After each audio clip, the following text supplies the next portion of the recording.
হযরত আবু বকরের সন্তান এসে ডাক দিয়ে বলেছে, বাবা, ময়দানে যুদ্ধে আমি কিন্তু তোমাকে দেখতে পেয়েছিলাম, কিন্তু তুমি আমার বাবা, এজন্য আমি কিছু বলিনি, তোমাকে আমি ছেড়ে দিয়েছি। একবার দুইবার না তিনবার তোমাকে আমি দেখতে পেয়েছি যুদ্ধের ওই ময়দানে। আমি কিন্তু তোমাকে মেরে ফেলতে পারতাম, কিন্তু তুমি আমাকে জন্ম দিয়েছো আমার বাবা, এই জন্য, এই কারণে আমি আর কিছু বলিনি। হযরত আবু বকর ক্ষেপে উঠলেন। তিনি কণ্ঠ গরম করে ডাক দিয়ে বলেন, সন্তান, তিনবার আমাকে পাওয়ার পরে তুমি কিছুই বলনি, ছাড় দিয়েছো। আল্লাহর নামে কসম করে বলছি, ওই ময়দানে যদি আমি একবারও তোমারে দেখতে পেতাম, আমারে তরবারি থেকে তোমারে কেউ বাঁচাতে পারতো না। এই আয়াতটা তারা কিভাবে মেনেছে দেখেন তো, নিজের ছেলে পর্যন্ত ছাড় দেয়নি। ইয়া আইয়ুহাল্লাযীনা আমানু ইন্না মিন আজওয়াজিকুম ওয়া আওলাদিকুম আদুওয়াল লাকুম ফাহযারুহুম। সূরা তাগাবুনের আয়াতের ভেতরে আল্লাহ জানিয়েছেন, ঈমানদারেরা, তোমাদের সন্তানাদি, তোমাদের স্ত্রী, তোমাদের সম্পদ, এগুলো কিন্তু মাঝে মাঝে তোমাদের শত্রু হয়ে দাঁড়াবে, সুতরাং তাদের থেকে সতর্ক থাকবা। কে বলছে? এই আয়াতটা আমি রিমান্ডে এক পুলিশ পেয়েছিলাম, পুলিশ অফিসার এএসআই, এক হিন্দু। এ বেটা আমারে যখন রাতের বেলা পাহারা দিচ্ছিল, এই আয়াতটা আমারে শুনিয়েছে। রাত 12টার পরে উনি আসলেন, আমাকে ডাক দিয়ে বলছেন, হুজুর, আপনি আলেম মানুষ, আপনার নাম আমি শুনেছি, ওর বাড়ির রাজবাড়িতে। আমার বলছে, একটা আয়াত পড়ি, আপনি দেখেন তো কোনটা। আমি তো হাফেজ, আমার সব আয়াতে মুখস্থ আছে। দেখলাম সূরা তাগাবুনের এই আয়াতটা আমারে পড়ে শোনালো, তেলাওয়াত ভালো। কিভাবে কি আমারে বলছেন, মিশনে ছিলাম, মিশনে যাওয়ার পর একটা মুসলিম দেশে গিয়েছিলাম, যে এক হোটেল খাবার খেতে যেতাম, ওই হোটেলের যিনি মালিক, ওর ছেলেকে বয় বানিয়েছে, হোটেল বয়। আমি খাবার খেতে গেলে উনি হোটেলের যে চেয়ারে বসে আছে টাকা গুনতেছে, অথচ ছেলেটাকে বলে পানি দে, খাবার নিয়ে আয়, রুটি নিয়ে আয়। একদিন, 2 দিন, 3 দিন, এভাবে 2টা বছর আমি ছিলাম। তাদের ভাষা আমি আয়ত্ত করে ফেলেছি। ওনারা জিজ্ঞাসা করলাম একদিন, যে ছেলেটা শুনলাম যে আপনার নিজের, আপনি কি করে রেখেছেন? এত ধনী মানুষ, হোটেলের মালিক, আর ছেলেকে বানিয়েছেন হোটেলের বয়, আপনার কি বুদ্ধি শুদ্ধি নেই? উনি জিজ্ঞাসা করছেন যে আপনার বাড়ি কোথায়? বলে, যে তুমি বাংলাদেশ, আমি বাংলাদেশ থেকে এসেছি। তখন ওনার ভাষা দিয়ে ওনারা জানিয়েছে যে আপনি বাংলাদেশের মানুষ। সারা পৃথিবীতে, বিশেষ করে আপনাদের এই অঞ্চলটা বাংলাদেশ, ভারত, পাকিস্তানের মানুষের ইসলাম মানা আর আমাদের এই মধ্যপ্রাচ্যের মানুষের ইসলাম মানা এক না। আমরা কোরআনকে অন্য কায়দায় বুঝি। উনি আমরা বলছিলেন, হুজুর, যে তারা কোরআন যেভাবে বোঝে, আমাদের বাংলাদেশে, ভারতে, পাকিস্তানে মানুষ কিন্তু ওইভাবে মেনে নিতে পারে না। ওনার কাছ থেকে আমি ওই দিন ওইটা বাস্তবে মিলিয়েছিলাম। তাই তো দোকানদার তাকে বলতে চেয়েছে যে, বিদেশি, আমরা কোরআনে কারিমের সূরা তাগাবুনের আয়াতটা আমাকে যখন উনি শুনিয়েছে, ওই দিন থেকে আমি মুখস্থ করে নিয়েছিলাম। যদিও বাংলায় মুখস্থ করেছে, কিন্তু শুদ্ধ আছে আয়াতটা। আমারে ডাক দিয়ে বলছে, দেখেন, এই ছেলেটা হওয়ার পরে আমার 4টা দায়িত্ব ছিল। 1 নম্বরের একটা সুন্দর নাম রাখা, অর্থবোধক। এখানে অনেক বাবা আছে, আমি যেহেতু ঘটনাটা নিয়ে আনলাম কয়েক মিনিটে বলার জন্য, কয়েকটা শিক্ষা দিতে চাই। শুধু জন্ম দিয়ে ছেড়ে দিলেই বাবা হওয়া যায় না, তার একটা প্রথম দায়িত্ব অর্থবোধক নাম রাখা লাগে। এখানে অনেক বাবা এমন আছে, ছেলের নাম যার রেখেছে ও নিজে উচ্চারণ করতে পারবে না। আমার কুষ্টিয়ায় সেই দিন দেখলাম একজন দোকানের নাম লিখেছে মিহাদ স্টোর। ওনারা বললাম, ভাই কি এটা? বলছে, আমার ছেলের নাম মিহাদ। মিহাদ মানে? বলছে, আমি কোরআন শরীফে পেয়েছি, বিসাল মিহাদ। আরে বেটা, এটার নাম হচ্ছে জাহান্নামের সর্বনিম্ন স্তর। বলছে, না, আমি কোরআন পড়তে গিয়ে পেয়েছি। আমি একটা হাদিস বলছি, এবার যারা বাবা আছেন, মোবাইল থাকলে তুলে নেবেন অথবা কলম থাকলে লিখে নেবেন। আমি হাদিসটা বলছি, সন্তান জন্ম দিলে আপনাকে 11টা দায়িত্ব পালন করা লাগবে। কয়টা? যদি পালন না করেন, কিয়ামতে আপনি আসামি হবেন আল্লাহর দরবারে। এক নম্বরে তার কানে আজান দেওয়া লাগবে, ডান কানে আজান, বাম কানে একামত। অথচ এটা আজ বিভিন্ন হাসপাতালে বাচ্চা হওয়ার কারণে ক্লিনিকে এই সিস্টেমগুলো আমরা অনেকে তুলে দিয়েছি। এখানে আজান একামতের কোনো চেষ্টা হয় না, কোনো সিস্টেমও নেই। বের হওয়ার পরে শুধু টাকা নিয়ে দৌড়াদৌড়ি হয়, আমার বকশিশ দেন। এই সিস্টেমটা নবীজি কেন দিয়েছেন জানেন? কারণ একটা আলাদা জগতে ছিল, ওখান থেকে নতুন একটা জগতে আসার পরে ওর কানের ভেতরে আওয়াজটা দেওয়া হচ্ছে, এখানে কিন্তু সব চাইতে বড় আল্লাহ। প্রথমেই যদি তাকে আওয়াজ দিয়ে দুনিয়াতে বের করা হয় আল্লাহু আকবার, ও জীবনে কোনদিন আল্লাহর চাইতে অন্য কাউকে আর বড় মনে করবে না। আমাদের কানে অনেকের মনে হয় আওয়াজ পৌঁছায়নি। সিস্টেমটা চালু করে রাখবেন। দ্বিতীয় নম্বর তার একটা অর্থবোধক নাম রাখা। 3 নম্বরে তার আকিকা দেওয়া। সমর্থ থাকলে এটা যদি 7 দিনে সুন্নাত দিতে পারেন তাহলে বিপদ আপদ আল্লাহ দূর করে দেবে। আগত যে বিপদ আসতেছে এগুলো আল্লাহ দূর করবে। 4 নম্বরে তাকে কোরআন শেখানো। 5 নম্বরে 10 বছর হলে তাকে নামাজের আদেশ দেওয়া। 10 বছরের পরে আস্তে আস্তে তার বিছানা আলাদা করে দেওয়ার চেষ্টা করা। 10 বছর পরে ছেলে তার মায়ের কাছে আর থাকতে পারবে না, মেয়ে তার বাবার কাছে থাকতে পারবে না। যদি কোনো অঘটন শয়তানের ধোঁকায় বা অনিচ্ছাকৃত ঘটে যায়, সারা জীবনের জন্য ওই বাবার জন্য স্ত্রী হারাম হয়ে যাবে। আপনি না আদর করে রাখছেন, আদর করতে গিয়ে এমন জায়গায় পৌঁছে যাচ্ছে, সতর্কতা না হওয়ার কারণে শেষে আর এই জিনিস আর ঘুরিয়ে পাওয়া সম্ভব না। আমি আর নিচে নামলাম না, এই জন্য আপনাকে ইঙ্গিত দিলাম 10 বছরে নামাজের আদেশ দেবেন। 10 বছরে নামাজ না পড়লে ওকে মারধর করার নির্দেশ আছে। এরপরে বিছানা আলাদা করা লাগবে। নবীজি এরপরে বলেন তাকে ঘোড়া চালানো, তীর চালানো, সাঁতার শেখা এগুলো অভ্যস্ত করো। এখন বলেন আমি ঘোড়া চালিয়ে করব কি, তীর মারা শিখে করব কি, সাঁতার শেখা না। এইটা দিয়ে নবীজি বোঝাতে চেয়েছেন তাকে কর্মক্ষম করে তোলো, অক্ষম করো না, অলস করে গড়ে তুলো না। হঠাৎ করে যদি কোনো অঘটন ঘটে যায় যে তুমি বিদায় নিলে, তোমার বউ মারা গেল, এই ছেলেটা যেন দুনিয়ার এই জমিনে অন্তত চেষ্টা, সাধনা, কর্ম, পরিশ্রম করার মাধ্যমে টিকে থাকতে পারে। কথা বোঝাতে পেরেছি? তাকে ঘোড়া চালানো শেখানো লাগবে, এটা না। ঘোড়া যেহেতু দ্রুত যায়, তীর যেহেতু দ্রুত যায়, সাঁতার যেহেতু কষ্টের কাজ, তাহলে দুনিয়ায় টিকে থাকার জন্য এরকম কোন কাজে আপনি তাকে লাগান, তাকে অভ্যস্ত করান। এই দুনিয়াতে এখন টিকে থাকতে গেলে আধুনিক বিজ্ঞান জানা লাগবে, কম্পিউটার জানা লাগবে। আপনি তাকে কম্পিউটারের ট্রেনিং দিয়ে দিন 6 মাস 1 বছরের। কথা বুঝতেছে? আপনার এই ছেলেকে, মেয়েটাকে, পর্দার সহিত ছেলেকে যদি 6 মাস বা 1 বছরের ট্রেনিং দিয়ে তাকে একটা কর্মসংস্থান আস্তে আস্তে তৈরি করতে পারেন, সুন্নাত আদায় হবে। 2 নম্বরে আপনার ওই টাকাগুলো আল্লাহর রাস্তায় সাদকা দেওয়া সওয়াব হবে। নিজের কাজ নিজে করছেন, নিজের উপকার, তারপরও সাদকা করার সওয়াব পেয়ে যাচ্ছেন। সুবহানাল্লাহ বলতে পারেন না? এরপরে বেশি তাকে একটা বিয়ে দেওয়ার সময় 4টা জিনিস সবচাইতে বেশি দেখতে হবে। এরপরে বেশি তার সম্পদ বন্টন করা। এখানে কত আল্লাহর ওলি বসে আছে, মেয়ের নামে সম্পদগুলো ছেলের নামে লিখে দিয়ে মেয়ের জন্য দোয়া করে দেয়। এই যেন পেছনে বসে আছে একজন, উনি হজে মানুষ নিয়ে যায়, লাইমস্টোনের মালিক। কত হাসি আমার সাথে 16 সালে ছিল। ছেলের নামে ভালো ভালো সম্পদ গুলো সব লিখে দিয়েছে, আর মেয়েকে আসার সময় বলছে মা তোর জন্য আমি দোয়া করে দেব। এটা একটা নির্ভেজাল শয়তান। আরে বেটা তুই তো দোয়া করবি, ওকে ফাঁকি দিচ্ছি কেন? আগে ওর জমি ফেরত দে, এরপরে দোয়া কর।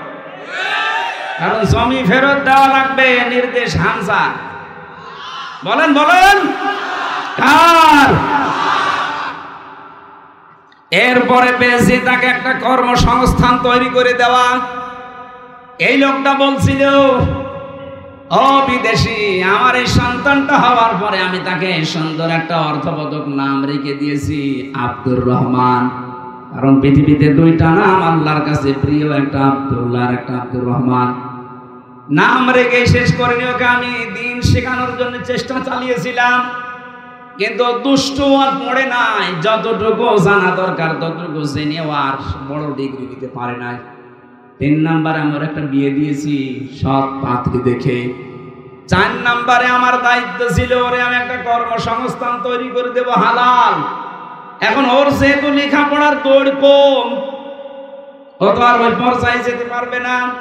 আর আমার যা টাকা পয়সা আছে, এই টাকা পয়সা দিয়ে আমি ঘুষ ঘাস দিয়ে কোনো চেয়ারে ওরে বসিয়ে দেব অবৈধভাবে, এটা আমার কি মানি না।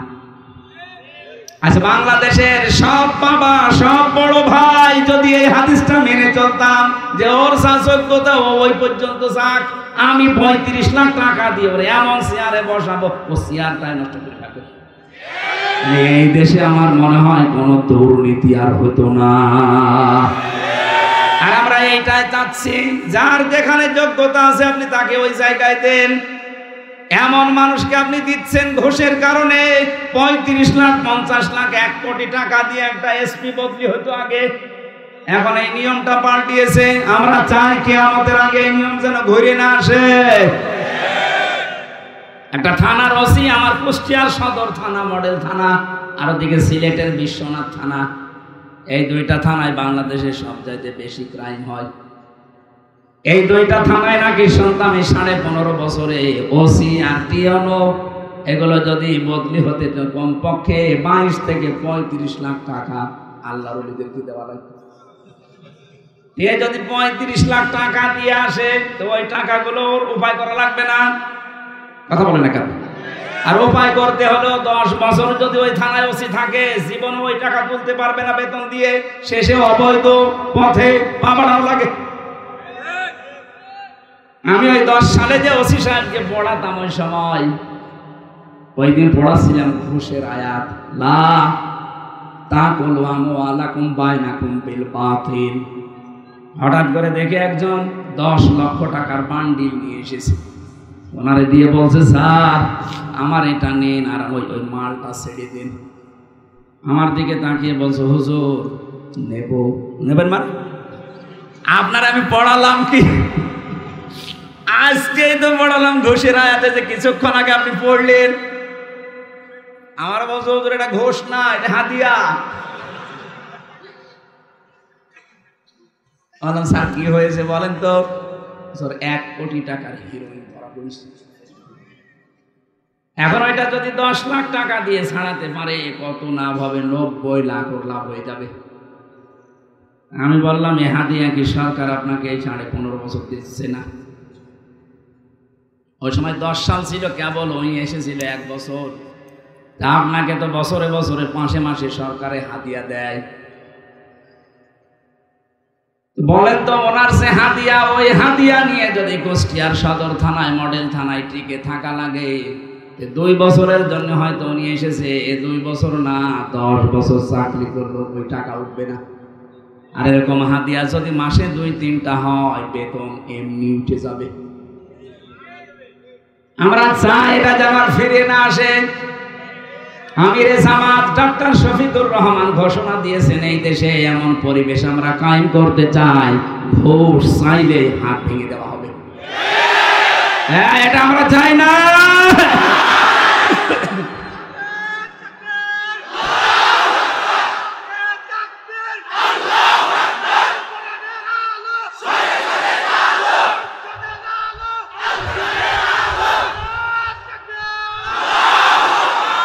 আলহামদুলিল্লাহ ভাই, এমন একটা সুন্দর দেশই আমরা সামনে দেখতে চাচ্ছি, যে এই দেশে অন্তত ঘুষ থাকবে না। এটা যে কত বড় মারাত্মক কাজ। আমি ধরা পড়ার পরে আমার বাবার কাছ থেকে বলছে 10 লাখ টাকা দে। মনে হচ্ছে আমার বাবার কাছে টাকা পায়, সেই টাকা আমি আরেকজন নিয়ে এসেছি, আবার পাঠিয়েছে 2 জন।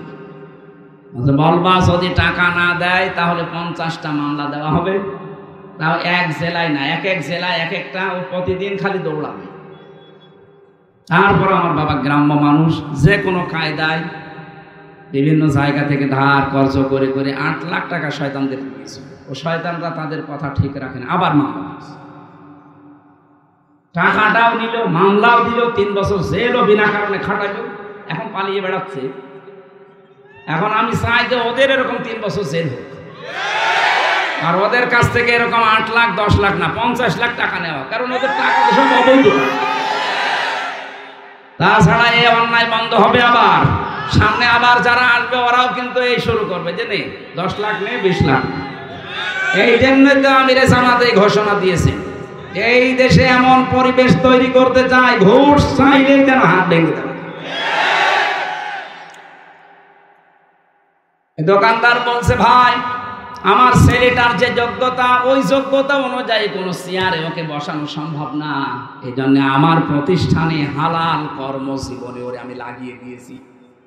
ও সেই কয় টাকা বেতন পায় ওই নিয়ে ও আর ওর বউ চলতে পারে, অন্তত অবৈধ কোনো কাজ করে আমার বদনাম হবে, আমার আমল নামায় পাপের বোঝা ভারী হবে। আমি এইটা চাই না, কারণ এরা আমাদের শত্রু।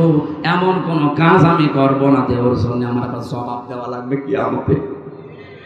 আমরা যদি দেশের মানুষগুলো আজ এইভাবে বুঝতাম আয়াত আর এভাবে মানতাম, এদেশ থেকে এমনি আস্তে আস্তে দুর্নীতি দূর হয়ে যেত।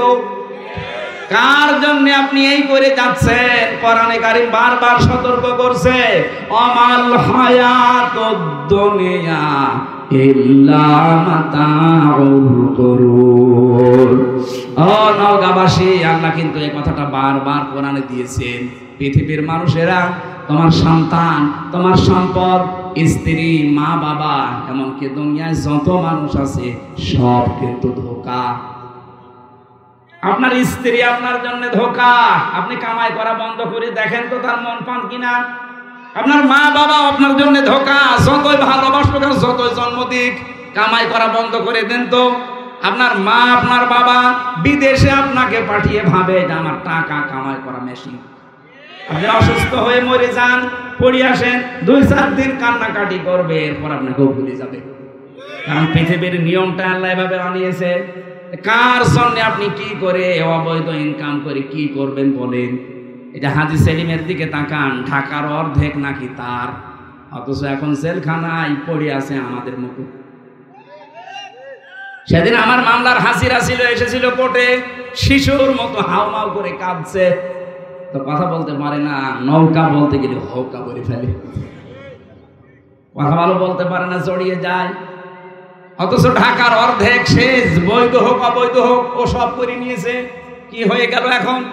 তার যে সন্তানাদি দুইটাই মাতাল, দুইটাই আজে বাজে জিনিস খায়। চরিত্র বলতে কি আছে কিনা আল্লাহ জানে।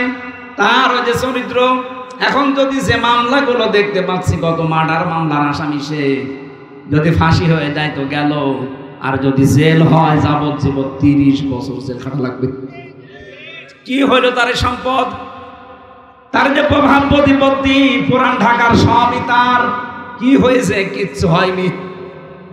আপনার ওই কষ্টকে আপনার বউ, আপনার ওই ছেলে, ওই মেয়ে যে ভাগ নেবে, জেলখানায় একদিন তারা জেল খেটে বলবে যে আমি একদিন খেটে দিচ্ছি, দিলেও তো সরকার মানবে না। এখন বলে না কেন? এই জন্য কার জন্য আমরা কি করবো? কখনো এ ভুল পথে আর যেন আমরা আমাদের জীবনটা নষ্ট না করি। আমি সহ যারা আছি আমরা যেন এই কাজে আর ইনভলভ না হই। দুনিয়ার সব ধোঁকা, এ কথা হামসার বলেন।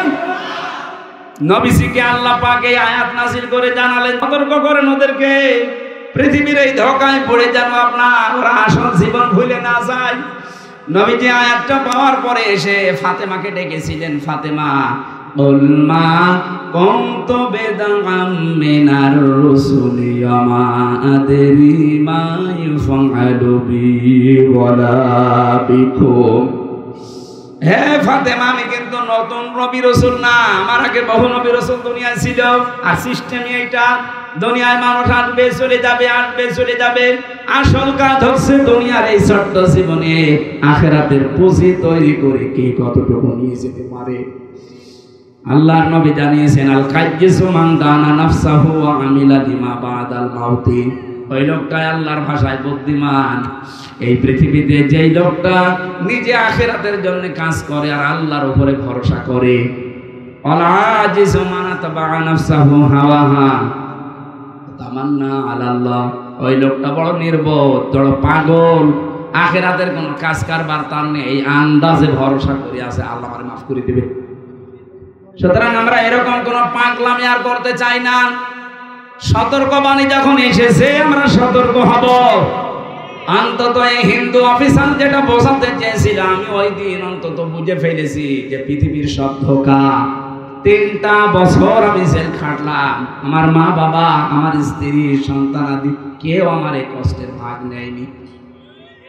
বাইরে কাছে কি হয়তো তারা কান্নাকাটি করেছে এতটুকুই, কিন্তু আমার উপর যে ঝড় বয়ে গেছে ফাঁসির কন্টেম সেলের ভেতরে, রিমান্ডে আমার 11 ঘন্টা টাঙিয়েছে। এই যে কষ্টগুলো কেউ নেয়নি। আর যে খাবার দিত, কুকুরেও খাবে না, পচা ছোলা দিত সকালে, দুপুর বেলা খাবার দিয়েছে, মনে হচ্ছে কেউ মাখিয়ে দিয়েছে, খেলে খান না খেলে ভাবে থাকে। রিমান্ডে যতদিন ছিলাম ঠিক এইভাবে ওরা কষ্ট দিয়েছে। একটা কষ্টের ভাগ 1 সেকেন্ড আমার বউ নিয়েছে, আমার মেয়ে নিয়েছে, মা বাবা যত ভালোবাসক নিয়েছে, কান্নাকাটি করেছে তারা। আমি এমন কোন কাজ যেন না করি আমার এই জন্যে কিয়ামতে আমারে ধরা খাওয়া লাগে। আমি যে কথাটা বোঝাতে চাচ্ছিলাম, বিশ্বনবী ফাতেমাকে ডেকে এইটাই বলেছেন যে নিজের কাজ কিন্তু নিজে করা লাগবে, আমার উপরে ভরসা করে লাভ নেই। কিয়ামতে এই প্রশ্ন তোমারে করা হবে না যে তোমার বাবা নবী ছিল, তোমারে মাফ করে দিলাম না। নিজের কাজের উপরে মেসেজ করে যেহেতু বিচার হবে, আমার পরিচয় কোনো কাজে আসবে না, নিজের কাজ নিজে করে দাও। ও বাংলার মুসলমানেরা, নবী নিজে যদি নিজের মেয়েকে সতর্ক করতে পারে, আমরা তো অনেক দূরের মানুষ। কথা বলেন না কেন? আমরা নিজেরা একটু পরিবর্তন আজকে থেকে হওয়ার চেষ্টা করি। আরে ভাই, এখানে 100 বছর পরে কেউ থাকবেন না, নতুন মানুষ আসবে এখানে, এ জমিন আবার নতুন করে চাষ হবে, আর আমরা সবাই মাটির নিচে। কি হবে? খালি খাচ্ছি, দাচ্ছি, সম্পদ জমা করছি, পায়খানা করছি, কয়েকদিন পরে মরে গেলে শেষ।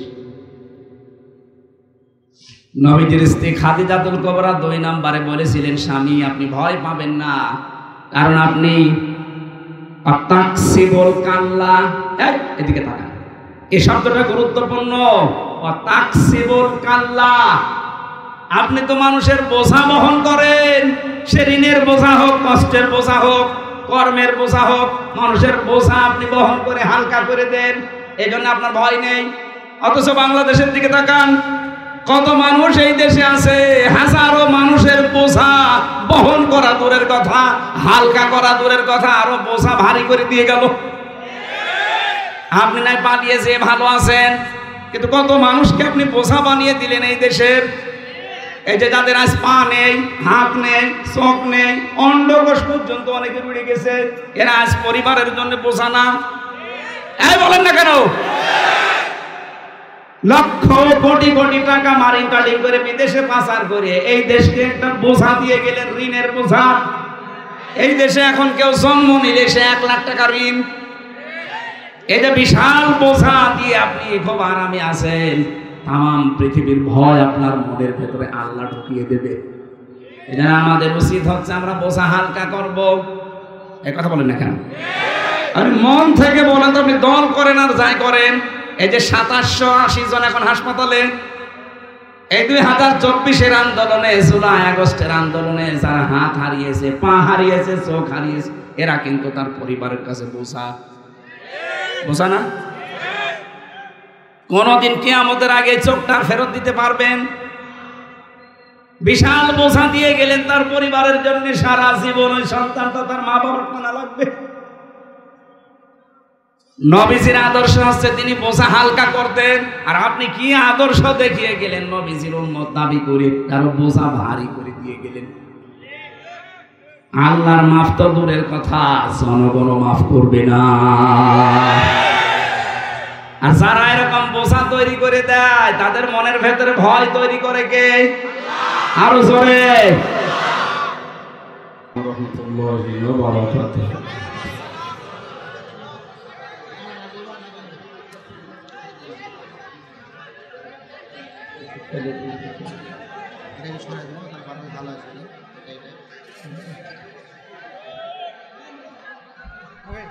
ঠিক আছে, দূরে দেন, একটু দূরে দেন, যান এখান থেকে সব বসেন তো ভাই।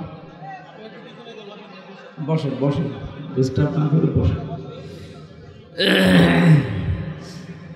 نحمده ونستعينه ونستغفره ونؤمن به ونتوكل عليه ونعوذ بالله من شرور أنفسنا ومن سيئات أعمالنا من يهدي الله فلا مضل له ومن يضلل فلا هادي له ونشهد أن لا إله إلا الله وحده لا شريك له وأشهد أن محمدا عبده ورسوله الذي أرسله بالحق بشيرا ونذيرا وداعيا إلى الله بإذنه وسراجا منيرا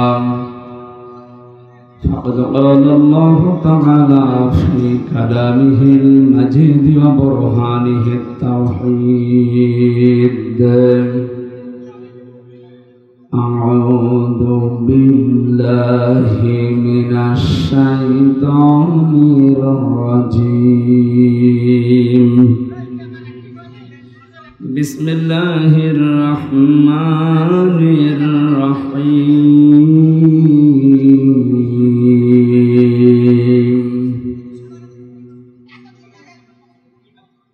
وأنذر عشيرتك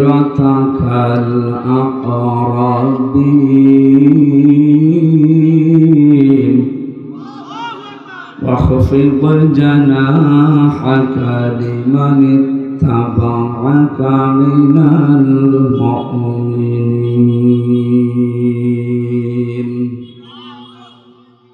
صدقت يا ربنا عن أنس رضي الله تعالى عنه قال قال النبي صلى الله عليه وسلم الكيس من دان نفسه وعمل لما بعد الموت والعاجز من اتبع نفسه هواها وتمنى على الله رواه الترمذي إن الله وملائكته يصلون على النبي يا أيها الذين آمنوا صلوا عليه وسلموا تسليما اللهم صل على محمد وآله وصحبه وبارك وسلم জীবনে কখনো তুমি মিথ্যা বলনি, তাই তো তোমায় পেতে কাঁদে ধরনি। তোমারই মতো নেতা পেলেও গফর তো সুখের ঘোলা জামেলি বকুল। আলহামদুলিল্লাহ। নওগাঁ জেলার নিয়ামতপুর থানার অন্তর্গত আখর সরকারি প্রাথমিক বিদ্যালয় ময়দানে 11তম বাৎসরিক 2 দিনব্যাপী তাফসিরুল কোরআন মাহফিলের প্রথম রজনীর স্বনামধন্য সভাপতি জনাব মাওলানা হযরত আলী, সহসভাপতি আলহাজ ওসমান গনি, প্রধান অতিথি শাইখুল মাশায়েখ জনাব মোহাম্মদ মোস্তাফিজুর রহমান, ডাক্তার মোহাম্মদ ইব্রাহিম। আলোচনা রাখলেন মাওলানা হোসেন আহমেদ মাহফুজ চুয়াডাঙ্গা, হাফেজ মাওলানা হাবিবুর রহমান নওগাঁ। আগামীকাল যারা আসবেন বড় ভাই আল্লামা মাওলানা তারেক মনোয়ার ঢাকা, মাওলানা মাকসুদ আল মাসুদ আজমি। আলেমদের কথাগুলো আল্লাহ আমল করার তৌফিক দান করে। মঞ্চে বসা ওলামা ইকরাম, সামনে বসা মুসলমান ভাইরা, পর্দার আড়ালের সম্মানিত মা এবং বোনেরা, প্রাণপ্রিয় নওগাঁবাসী, আল্লাহর দরবারে শুকরিয়া জানাচ্ছি যিনি দুনিয়ার এই ছোট্ট হায়াতে কোরআনে কারিমের সাথে লেগে থাকার সময় আমাদেরকে দান করলেন। আহলুল কোরআনি হুম আহলুল্লাহি ওয়া খাসাতুহু। এই পৃথিবীতে যারা কোরআনওয়ালা মানুষ, নবীজি জানিয়েছেন আল্লাহ তার পরিবারভুক্ত এবং খাস বান্দা হিসাবে তাদেরকে পরিগণিত করেছেন। আমাদের এই ছোট্ট জীবনে আমরা কোরআনের সাথে আজকের এই সময়টুকু দিতে পারছি।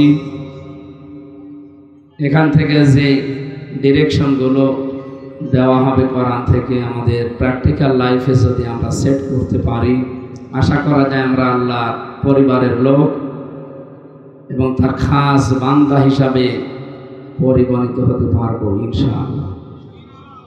সেই সুযোগের জন্য আজকের এই ময়দানে আমরা দল মত জাতি বর্ণ ধর্ম নির্বিশেষে ছুটে এখানে এসেছি কিছু খোরাকি পাওয়ার জন্য। যে আল্লাহ আমাদেরকে নিয়ে আসলেন, বলেন আলহামদুলিল্লাহ। যারা শুনতে এসেছেন কোরআন শরীফ, তাদেরকে আল্লাহ দুইটা দায়িত্ব দিয়েছেন। এক নম্বরে ফাস্তামিউ লাহু, শুনতে হবে এটা, ওয়ানসিতু, চুপ থাকা লাগবে।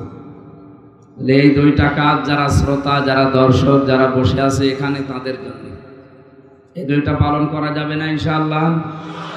লাআল্লাকুম তুরহামুন, আশা করা যায় আল্লাহর রহমত তোমাদের উপরে নাযিল হবে। যেটা পাওয়ার জন্য এসেছি এটা যদি নাযিল হয়, আমাদের এই মাহফিল সাকসেস হবে ইনশাআল্লাহ। আর আমরা যারা বলতে আসবো, আগামীকাল আসবে যেহেতু তারেক মানোয়ার ভাই, আজকে এসেছে আমি, আরও যারা এই এলাকায় আসবে তাদের দায়িত্ব আল্লাহ দিয়েছেন। কোরআন যখন মানুষের সামনে প্রচার করবেন তখন এইভাবে, কোনভাবে? কিতাবুন উনজিলা ইলাইকা ফালা ইয়াকুন ফি সাদরিকা হারাজুম মিনহু লিতুনযিরা বিহি ওয়া যিকরা লিল মুমিনিন। হে নবী, যে কিতাব আপনাকে দিয়েছি, এটা দিয়ে যখন মানুষদেরকে সতর্ক করবে, তখন আপনার মনের ভেতরে কোনো সংকীর্ণতা, কোনো দ্বিধাদ্বন্দ্ব, ভয় ভীতি, সংশয়, সন্দেহ, এগুলো যেন আপনার মনে জায়গা না পায়। তাহলে কোরআন আমরা যারা প্রচার করতে আসি, কে বেজার হবে, কে খুশি হবে, এইদিকে তাকাতে গেলে চলবে? বলেন, দেখা লাগবে আল্লাহর এই কথাগুলো যাদের সামনে আমি উপস্থাপন করার সুযোগ পেয়েছি, আমার ভেতরে যেন কোনো সংকীর্ণতা কাজ না করে। হারাজন শব্দটার ব্যাখ্যা করতে গিয়ে তাফসীরে মুফাসসিরিন ইকরাম দুইটা ব্যাখ্যা দিয়েছে।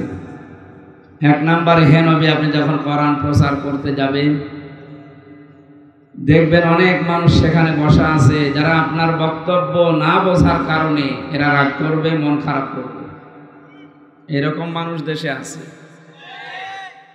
দ্বিতীয় হচ্ছে, যারা কোরআনে কারিমের আলোচনায় আসবে, তাদের ওই এলাকায়, তাদের ওই দেশে আবাহমান কাল থেকে বহু নিয়ম নীতি মানুষ ইবাদত মনে করে পালন করছে। আপনি যদি কোরআনে কারিমের তাফসীর করেন, ওইগুলো তো ঠিক আর কথা না। কারণ অধিকাংশ মানুষ বানানো ইবাদত করে আমাদের এই সমস্ত দেশগুলোতে। আমি প্রায় 43টা পেয়েছি। সুতরাং আমরা বানানো ইবাদতে যারা অভ্যস্ত, যেগুলোকে আমরা বেদাত বলি, কি বলি বলেন তো? এই বেদাত যারা করেন, যারা শিরিক করেন, কুফরি করেন, যারা জুলুম করে, কোরআনে কারিমে তাদের পক্ষে বলার মতো কোনো কথা আল্লাহ দিয়েছে? বলেন না কেন? এই জায়গায় সমস্যা নাকি? একটা তাড়াতাড়ি বসা লাগবে মুরব্বী, এটা 2-3 বার বলাও যায় না, খুব ঝামেলায় আছে। মোস্তাক ফয়েজি ভাই কি একটা স্লোগান দিয়ে গেল, ছাতা এখন সারা দেশে, কাউকে মুরব্বী বলা যায় না। ঠিক আছে ভাই, একটু তাড়াতাড়ি বসেন ভাই। আমার শরীরের যে কন্ডিশন, ডাক্তার, এই যে 10-12 দিন আমি হাসপাতালে পড়েছিলাম, ডাক্তাররা বারবার জানাচ্ছে আপনার রক্তের হিমোগ্লোবিন নাকি যেন আছে, এটা কমে যাচ্ছে, রাত জাগবেন না, সর্বোচ্চ রাত 9টা-10টার ভেতরে যেন অনুষ্ঠান শেষ হয়ে যায়, এরকম অনুষ্ঠান কিছু নেবেন, মাঝে মাঝে গ্যাপ দেবেন, এত তো পারা যাচ্ছে না। আপনাদেরকে আমি সে মাগরিবের পর থেকে এসে বলছি তাড়াতাড়ি করবেন, তাড়াতাড়ি করবেন, আপনারা দেরি করে ফেলেন। আগামীতে কোনো জায়গায় আশপাশে যদি আসে একটু তাড়াতাড়ি দেবেন, কারণ আমি শরীরকে আমার কন্ট্রোলের বাইরে চলে যাচ্ছে। আশা করছি কথা বন্ধ করেন। এখানে মোবাইলে যারা কথা বলেন একটু পরে বলেন। হ্যাঁ, আমরা বলছিলাম কোরআনের কথা বলতে গেলে যারা জুলুম করে তাদের পক্ষে কোনো কথা আছে? যারা বেদাত করে তাদের পক্ষে কথা আছে? তাহলে এই মানুষগুলো এসে যদি বলে হুজুর এমন ওয়াজ করবেন যেন আমার গায়ে না লাগে, আপনার গায়ে লাগবে কিনা আমি কি করে বলবো? আপনি যদি জালেম হয়ে থাকেন মাস্ট বি আপনার গায়ে লাগবে,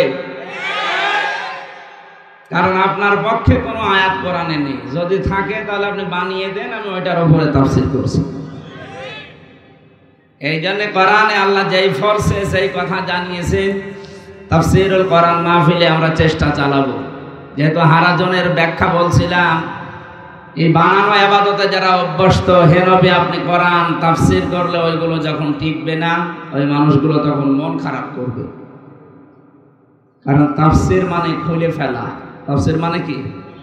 একটা আবরণ দেওয়া আছে, এই আবরণটা তুলে ফেললে ওর ওই পারে কি আছে এটা যেমন দেখা যায়। কোরআনে কারিমের সঠিক তাফসীর যদি সমাজে হয়, যারা অন্যায়কারী, যারা বেদাতকারী, যারা কুফর, শিরিক, বেদাত, জুলুমের অন্ধকার নিয়ে দুনিয়ায় আবরণ দিয়ে ঢেকে আছে, মানুষকে বুঝতে দেয় না, এই মানুষগুলোর আবরণ তখন খুলে যায়, জনগণ তখন বোঝে যে এটা জাতির সর্বনাশকারী। তখন আমি কি ওই মানুষের মন আর পাবো? ওরা তখন রাগ করবে।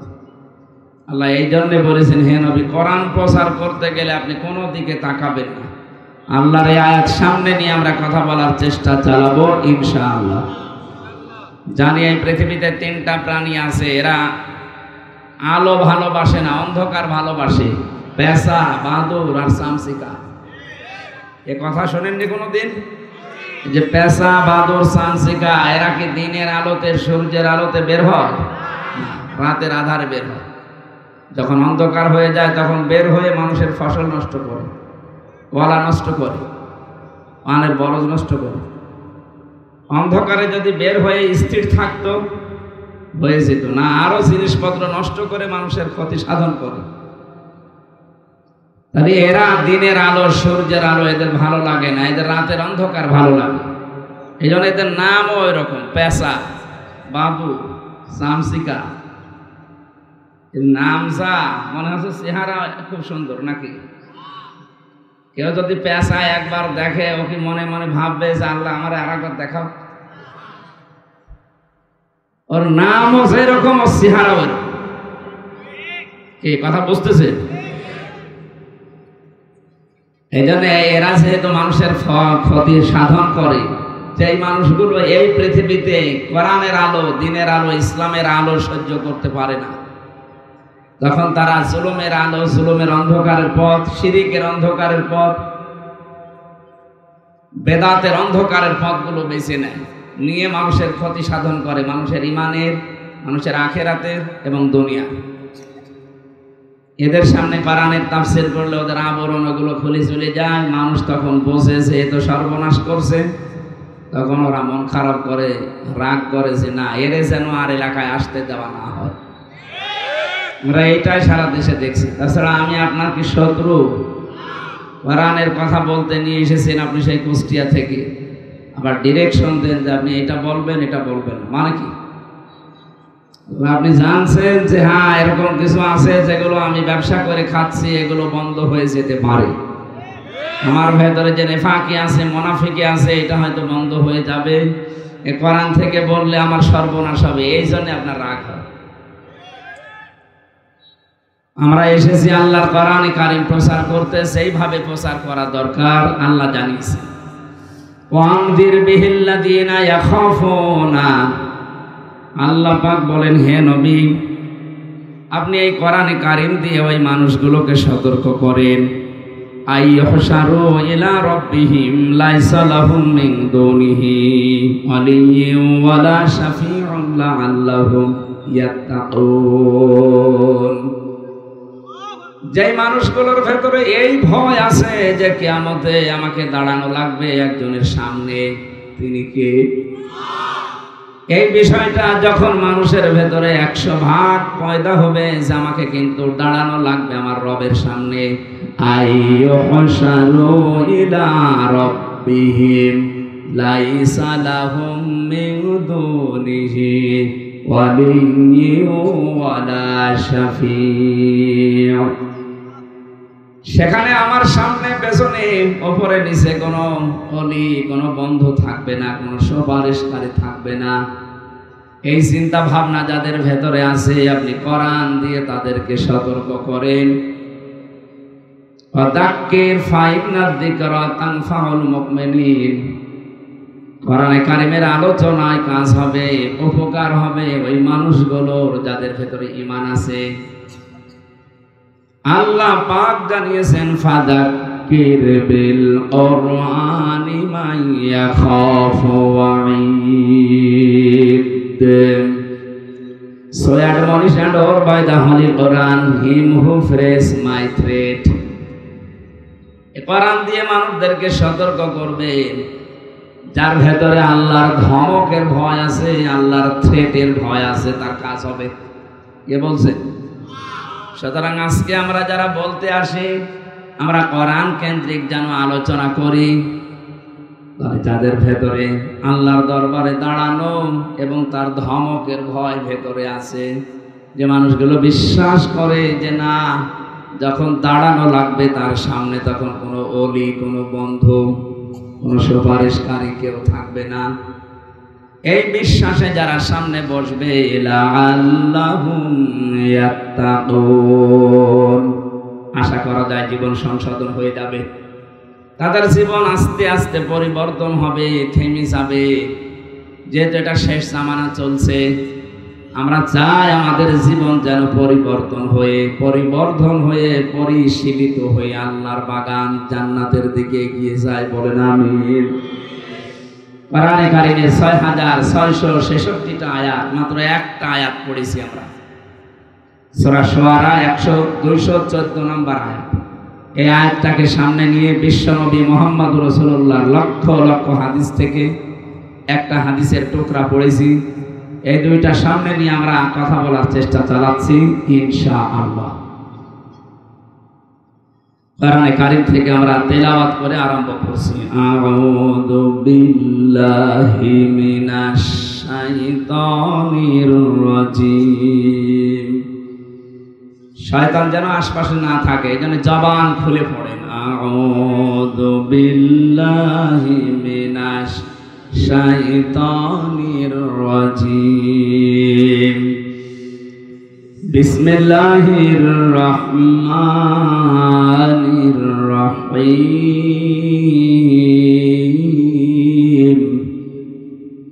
ওয়ানজির আশীরাতাকাল আকরাবিন। সাদাকাল্লাহুল আযীম। কোরআন যে যত অ্যাক্টিভ ভাবে মনোযোগ সহকারে মনোনিবেশ নিয়ে শুনবে আল্লাহ তখন তাকে তাড়াতাড়ি হেদায়েত দেন। এই জন্য যেহেতু আমরা আরম্ভ করছি কোরআন দিয়ে, খুব অ্যাক্টিভ ভাবে শুনবে। বিশ্বনবী মুহাম্মদুর রাসূলুল্লাহর চাইতে এত বড় সুন্দর ব্যাখ্যা দুনিয়ায় কেউ দিতে পেরেছে? কেউ পারবে কিয়ামত পর্যন্ত? তার এক একটা কথার ওজন কত দুনিয়ার চাইতেও ওজনওয়ালা বেশি ছিল, অথচ তিনি সবচাইতে বেশি জীবনে কথা বলেছিলেন বিদায় হজের ভাষণের দিন, মাত্র 27 মিনিট। কয় মিনিট? এই 27 মিনিটের ভেতরে এত কথা ছিল, কিয়ামত পর্যন্ত মানুষ শুধু চিন্তা ভাবনা করবে, এর কোল কিনারা পাবে না। আমরা ঘন্টার পরে ঘন্টা কথা বলি, আমাদের কথার ভেতরে কোনো মাল ম্যাটারস নেই। যেন আমি বলিয়েই যাই, আপনি শুনিয়েই যান না, এরকম আমরা আর করতে চাই না। আমাদের যারা দায়িত্বশীল তিনি আমাদেরকে জানিয়েছেন যখন জনগণের সামনে কথা বলবেন আসালি পাসারি উল্টা পাল্টা কথা বলে সময় নষ্ট না করে সরাসরি কোরআনে প্রবেশ করে মূল কথাগুলো যত তাড়াতাড়ি পারা যায় মানুষকে বোঝানোর চেষ্টা করে, মানুষকে আখিরাতমুখী করে। ওয়াজ মাহফিল, তাফসীর মাহফিল এগুলোতে এসে রাজনৈতিক বক্তব্য থেকে একটু দূরে থাকা দরকার আমাদের। যারা দায়িত্বে আছে তাদের নির্দেশনা এটা আমরা মেনে চলবো ইনশাআল্লাহ। এখানে রুহের খোরাক এবং আখিরাতের পুঁজি যেন তৈরি হয়, সেই জন্য সবাই মিলে আয়োজনে ইনভলভ আছে নাকি? এটা কি শুধুমাত্র যারা ইসলামী আন্দোলন করে তাদের অনুষ্ঠান? বলেন, মানুষ পদবাচ্যে আমরা যারা বিবেচিত, অনেক হিন্দু পর্যন্ত আশপাশে দাঁড়িয়ে আছে, কারণ এই এলাকা হিন্দু অধ্যুষিত। ওয়াইন আহাদুম মিনাল মুশরিকিন ইসতাজারাকা ফাজিরহু হাত্তা ইয়াসমা কালাম আল্লাহ। আল্লাহ বলেন, হে নবী, মুশরিকদের কোন দল যখন যারা আল্লাহকে বিশ্বাস করে না, কোরআনকে যারা বিশ্বাস করে না, এরাও যদি কোরআন শুনতে আসে, এর বাণী এত মধুর ভাবে আমি আল্লাহ বানিয়েছি, ওদেরকে আপনি নিরাপদে এটা শোনার ব্যবস্থা করে দেবেন।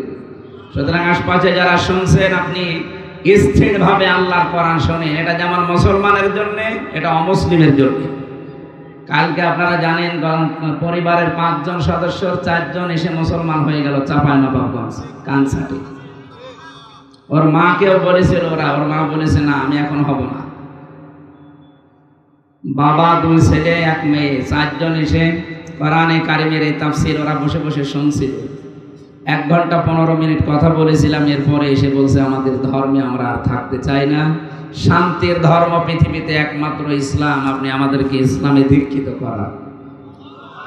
কয়েকদিন আগে দিনাজপুরে হয়েছে 10 জন, এর আগে চাঁপাইনবাবগঞ্জ চুয়াডাঙ্গায় হয়েছিল 2 জন, এর আগে গাইবান্ধায় 1 জন। এভাবে মানুষেরা কোরআনের আশপাশে আসলে, এর সংস্পর্শে আসলে যেন মনে হচ্ছে যে এরা শান্তির ধর্ম পেয়ে যাচ্ছে, কারণ পৃথিবীর কোনো ধর্মের ভেতরে শান্তি নেই।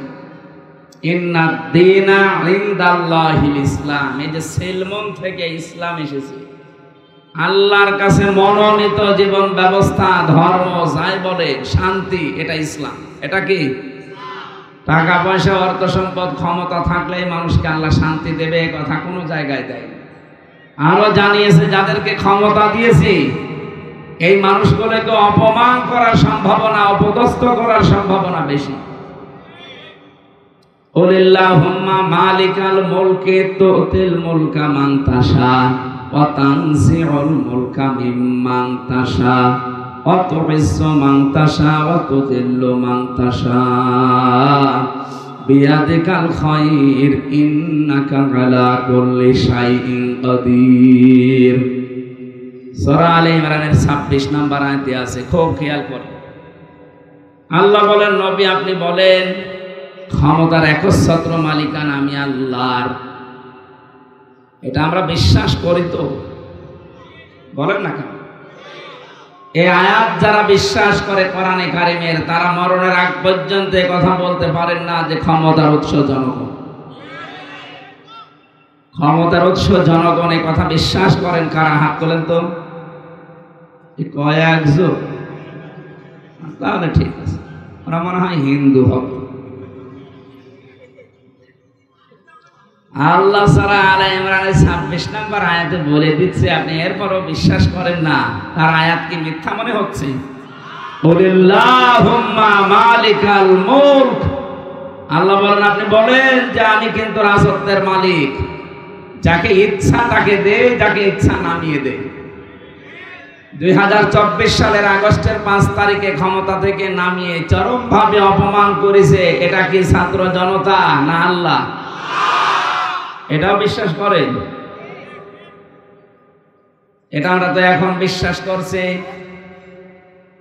অথচ কোরআনে কারিমে 1500 বছর আগে আমার আল্লাহ এই সংক্রান্ত একটা আয়াত দিয়েছেন। সূরা আনআম 44 নম্বর আয়াত, ফালাম্মা নাসু মা যুকিরু বিহি ফাতাহনা আলাইহিম আবওয়াবা কুল্লা শাইইন। রব্বুল আলামিন বলেন, কোন মানুষ যখন আমি আল্লাহর নিষেধ আদেশ এগুলো ভুলে যায়, তখন তাদের শান্তি, স্বস্তি, তাদের প্রভাব প্রতিপত্তি আল্লাহ বাড়িয়ে দেওয়ার জন্য যত দরজা আছে সব খুলে দেয়। এখানে শব্দের দিকে খেয়াল করেন, ফাতাহানা, আমি আল্লাহ নিজে খুলে দেয়, এর ফাইল সরাসরি আল্লাহ। আবওয়াবা, বাবের বহুবচন আবওয়াব, এই আয়াতটা আমার পড়ার পরে মনে হচ্ছে আল্লাহ মনে হয় 2024 সালের 5 আগস্টে নাজিল করেছে, অথচ এটা নাজিল হয়েছে 1500 বছর আগে। সুবহানাল্লাহ বলতে পারেন? একটু খেয়াল করে দেখেন মিলছে কিনা। যখন মানুষ আল্লাহর আদেশ নিষেধ ভুলে যায়, তখন আমার আল্লাহ তাদের জন্য যত নিয়ামতের দরজা আছে, যত রকমের শান্তি স্বস্তি আছে সব খুলে দেয়। তাদের প্রভাব প্রতিপত্তি ক্ষমতা টাকা পয়সা সব বাড়তে থাকে। আপনি দেখেন 2006 সালে এই অক্টোবর মাসের 28 তারিখে এই বাংলাদেশে যখন জসিম ভাইয়ের মতো মানুষকে পিটিয়ে হত্যা করার পরে তার লাশের উপরে ড্যান্স দিয়েছিল, এটা শোনেননি কোনোদিন? দেখেননি?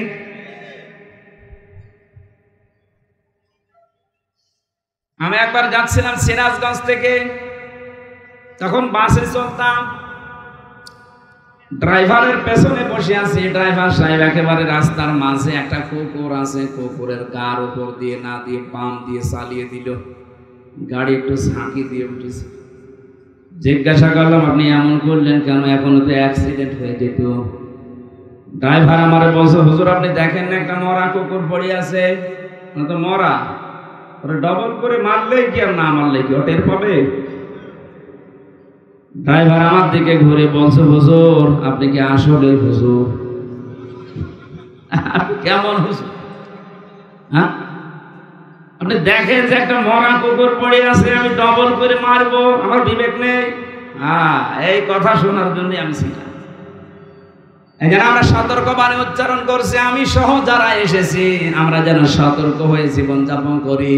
আমাদের এইটাই টার্গেট, শেষ না আখেরাত আমাদের আসল টার্গেট। ওইটা যেন আমরা নষ্ট করে না ফেলি। আল্লাহ আমাকে সহ প্রত্যেককে তুমি আয়াত মেনে চলার তৌফিক দাও, বলেন আমিন। আমাদের প্রত্যেকেরই কম বেশি পরিবার আছে। পারিবারিক জীবনে মানুষের যে দাম্পত্য কলহ চলে স্বামী স্ত্রীর ভেতরে, কাদের কাদের কারণে পিন মারে, কাটি দেয়, এই যে উলট পালট কথা লাগায়, যাদের কারণে সংসার আজ জাহান্নামী হয়ে যাচ্ছে, তাদের নিয়ে আমি একটা বই লিখেছিলাম যে পারিবারিক জীবনে দাম্পত্য কলহ স্বামী স্ত্রীর ভেতরে কেন তৈরি হয়, কাদের দ্বারা হয়। এটা নিয়ে নিজের মেয়েকে, নিজের বউকে, নিজের ফুফুকে এগুলো পড়াবেন। এখানে আছে, মঞ্চে আছে, যাওয়ার সময় নিয়ে যাবেন। 120 পৃষ্ঠা আমি জেলে বসে লিখেছিলাম, বাইরে এসে পাবলিশ করেছি। এর ভেতরে অনেক, যেহেতু জেলখানায় স্বামী স্ত্রীর গন্ডগোলের মানুষ বেশি, ওর অধিকাংশগুলো জেল খাটতেছে ওই কারণে। ওদের কাছ থেকে শুনি কোরআন হাদিসের সাথে মিলিয়ে করেছিলাম। যাওয়ার সময় এটা নিয়ে যান, কাজে লাগবে। আবার সামনে আসলে দেখবো ইনশাআল্লাহ। আল্লাহুম্মা আমিন। লা ইলাহা ইল্লা আনতা সুবহানাকা ইন্নী কুনতু মিনাজ জালিমিন। রব্বুল আলামিন অসুস্থ শরীর নিয়ে 1 ঘন্টা 20 মিনিটের মতো আমি কথা বলেছি। যতটুকুই কথা বললাম আল্লাহ তুমি মাফ করে দাও। কথায় যদি ভুল ত্রুটি হয়ে থাকে তোমার বান্দা বান্দীদের স্মৃতি থেকে মুছে দাও। আগামীতে এই মাহফিলটা কোরআনের জন্য বিশাল আকারে কবুল করে নাও। তোমার যে বান্দা বান্দীগুলো কোরআনের মাহফিলের আয়োজনে ইনভলভ আছে, রব্বুল আলামিন যারা চেষ্টা সাধনা করে সময় দিয়ে অর্থ দিয়ে জান্নাতের বাগান সাজিয়েছে, এদের মা বাবা আত্মীয় স্বজনকে কবরে জান্নাত দিয়ে দাও। মা বোনেরা যারা এসেছে আল্লাহ তাআলা স্বামী সোহাগিনী বানাও, সংসারে তুমি শান্তি দান করো। আমি সহ যারা এসেছি আল্লাহ আমাদেরকে শেফায়ে কামিলা আজেলা দান করো। আগামীকাল এখানে অনুষ্ঠান হবে, শ্রদ্ধা ভাজন বড় ভাই মাওলানা তারেক মনোয়ার আসবে। আল্লাহ তার মুখ থেকে সুন্দর কথাগুলো তুমি বের করে দিও। এলাকায় যত মানুষ আছে ভ্রাতৃত্ব বোধ আরো বৃদ্ধি করে দাও। আল্লাহ তাআলা সব ধর্মের মানুষগুলো যেন ঐক্যবদ্ধ হয়ে আমরা দেশে বাস করতে পারি সুযোগ দাও। জালেমদেরকে বিদায় দিয়েছো, জালেমদেরকে আর কিয়ামতের আগে দেশের চেয়ারে তুমি বসিও না। বারাকাল্লাহু লানা ওয়া লাকুম ফিল কুরআনিল আযীম। যখনই মরণ চলে আসবে জীবনের শেষ কথা যেন এটা হয়, লা ইলাহা ইল্লাল্লাহু মুহাম্মাদুর রাসূলুল্লাহ।